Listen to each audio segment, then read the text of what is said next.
So, what is the difference between the two ideas, desire and intention?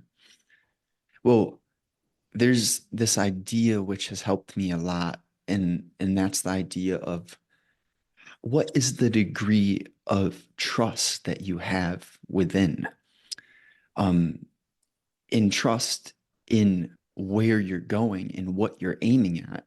I think it directly correlates to confidence. So I feel the simplest way to break down the difference between intention and desire is when we're coming from a place of intention, it's rooted in this sort of something we could label delusional self-belief, a confidence which um, is not normal to the average Joe or the system, meaning that if you're operating from a place of intention, you're probably moving in a way which is not aligned with the external programs and expectations that parents, society, and education systems place upon you. When you are acting with intention, something is coming from deep within you rather than from mom or grandpa or the professor. And when you're acting from a place of desire, usually it's not rooted in trust in self, but rooted in the want to make sure that you're pleasing the external pressures that are around you. I think that's the simplest nuance there. So intention, something is coming from within. It's not a want, but it's just a pull from within, something that has to be executed upon. And desire is usually, more often than not, it's linked to something external. Someone wants you to be fitting into a certain box. And that's where your desire to fit in comes from. I don't think you could ever say that someone has an intention to fit in. It's a desire to fit in because the gap between intention and desire is massive. Intention's coming from your heart, coming from a deep place within, while desire is almost the opposite of that. Yeah, and this means desire involves a great deal of force to achieve things and a great deal of energy. So you can feel this kind of tension of um, in your thoughts. There's often this I must, I should. And on the other hand, intention, it's like, oh, I enjoy doing this. And as you said, like, as I heard you say, I feel this pull towards something, and this means it's effortless, and this means it's enjoyable. And then suddenly success kind of becomes or is way easier because you enjoy what you do, you enter flow, and you also don't think about the outcome because you enjoy the journey. Mm. While for desire, you're focused on the outcome and you're focused on achieving something that you can show someone because you're trying to fit in and you're trying you're trying to fulfill outside expectations. Yeah, that trying to show someone something. Exactly. It's like, where is the thing rooted? Because there's that quote which we both like, you can do and you can do a healthy thing in a chaotic manner, and you can also do unhealthy things in a centered manner, which is interesting. But before going into that sort of rabbit hole, I do want to touch on what you brought up, that key word, which is force. And that difference between forcing something and then making the pull effortless. When when we want, when we desire, when we force, it's coming from this place of scarcity, a place of not having and therefore needing or wanting to have. And there's nothing wrong with identifying that fact, which is you can become more than you currently are. But the key point here is understanding, where is your evolution rooted? If it's rooted in a trust in the pole, a spontaneous, curious, and intuitive flow toward the advancement of both your intellectual, physical, financial, and spiritual, then awesome. But where is it rooted? If you're aiming to become spiritually advanced, but coming from this place of, I hate where I'm at now, I can't stand who I am currently. See, those ideas, they might be all that you have at a certain time in your life, and you might have to use the anger, the scarcity, the fear as fuel in a certain stage of your life. But what I can guarantee you is that should not be occurring your entire life. You will go through phases, and it's okay to use low frequency poles if you're in the lowest of frequencies. But once you start to notice that you're piecing some things together, you want to pay close attention to where you're coming from.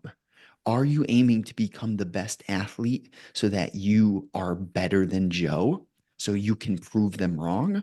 Or are you becoming the best athlete so you can share that man who is both physically dominant and intellectually advanced with the world? You see, there's a huge difference in how that feels. One, it's you're just rooted in low frequency, while the other, you're rooted in complete abundance. And that abundance is going to pull you where that abundance comes from. But if you're coming from the other end, your outcome is almost capped. It's like one version is when you have a supercharged car and it's built, it's tuned, it can handle more power. You're just coming from a beautiful place. And then the other side is you're almost running on empty. You're just barely trying to things are falling apart when you come from the wrong place. So it's okay to come from the low frequency places if you're in the lowest of frequencies. But once you start to notice things are working, you have to tap into, what is your fuel rooted in? Because if it's rooted in anger or desire, want, scarcity, your outcome is going to be aligned with that stuff. These are great points. And I feel especially the scarcity mindset of I don't have enough might be a projection of um, I'm not enough. So there's some self worth um, in play. And this is kind of projected onto everything you do because you're trying to find your self worth in outside achievements. And this is also when this desire comes up because it means you have to do it because you have to kind of fill those holes within you. And and it requires energy. It requires a lot of energy. So this means like when you're in low energy and trying to prove something to someone or to yourself, it means you're spending a lot of energy on this endeavor. And this might be a way to burn out. And while on the other hand, when you do something that's aligned with you and you just do it, to share, um, to enjoy yourself and to just build something that you'd like to share with the world, this will give you energy. So intention, locking into intention means you gain energy on your journey, while using desire means you lose energy. And yeah, so one way may lead to burnout, and the other one to more fulfillment. Of course, it's not black and white, so there might be like levels of what is involved, but just being aware of, oh, now desire is creeping in. This means I'm running the risk of yeah, of burning out, of feeling low energy. So I feel again awareness and observation help a lot in becoming aware of where you're at and also on the journey because we're all human beings. I mean, falling into desire is like a normal thing, I feel. And then just being aware of, oh yeah, I tapped into desire again, and therefore it was kind of exhausting to do something. And then switch consciously into intention. And then suddenly also things are easier to achieve and easier to do because it's enjoyable and it's in flow. And this is kind of this paradox because it's productive and it's healing at the same time. Mm. Productive and healing at the same time. It's there's like a distinction in terms of what is the degree of detail that you're able to integrate into your being. And one simple example of that idea is I have to do something versus I get to do something. So I'll hear my mom sometimes. This is just a classic example. It's meant to be enjoyable for her to garden, but then I'll hear her mention things like I have to get outside. And like, right, right. But it feels so much better to say, like, I get to go outside. I am grateful for this opportunity to garden. So you don't have to like overdo it. You don't have to make it into some huge paragraph. It's just a couple shifts in the words that you use that changes the entire place of where you're rooted in. When you have to go garden, it's like, what? You have to do it? I don't know about you, but it's not fun for me when I have to do things. I like to choose to freely do certain things. So when I get to garden, like, hey, cool, let's go do it. Sounds much more fun. It just feels better, right? So, and you mentioned that idea of self-worth. So I think, let's see, how can we quickly tap into that? I feel it comes down to when you value your self worth and what you feel like, you're going to realize that it's so worthwhile to pay attention to these details that we've expressed and spoken about today. And if you don't value yourself, you're going to think that the details that we talked about today mean nothing. So when you value yourself, you realize that the smallest, air quote, the smallest things actually compound over time. And on the other end, when you lack confidence, you're probably so pessimistic, so living in fear that you're close-minded to the point where you won't even consider the things that we've spoken about today potentially changing something.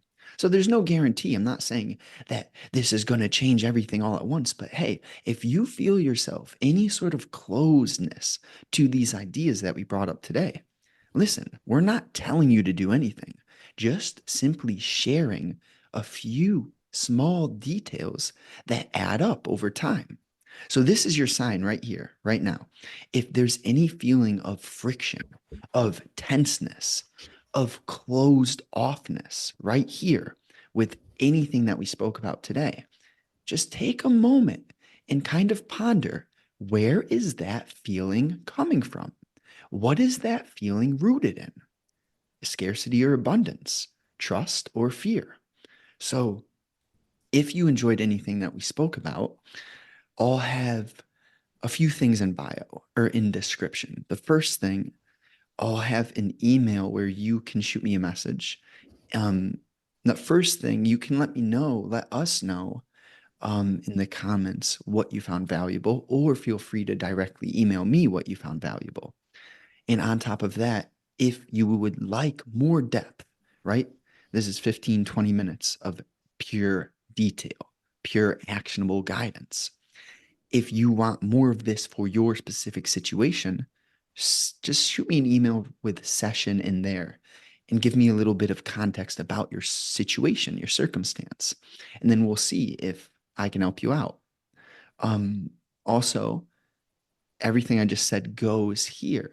If you want to interact with Myra, let her know something valuable that you learned from her. Shoot her a DM on Twitter. That'll be in the description as well.